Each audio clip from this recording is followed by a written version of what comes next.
এবার আক্রমণ। ধরতে পারলে ধর।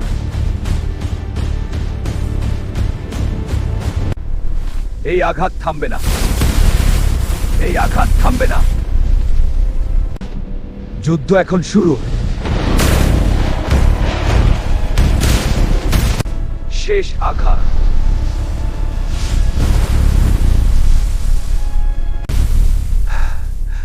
আমি জিতেছি। শেষ শত্রু।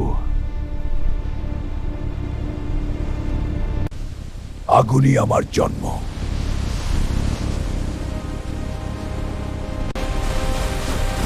পানি আমাকে থামাতে পারে না। আপনাদের মতামত কমেন্টে জানান। লাইক ও সাবস্ক্রাইব করলে আরো শক্তিশালী ভিডিও আসবে। শক্তি মানেই সম্মান নয়, সম্মান অর্জন করতে হয় চরিত্র দিয়ে।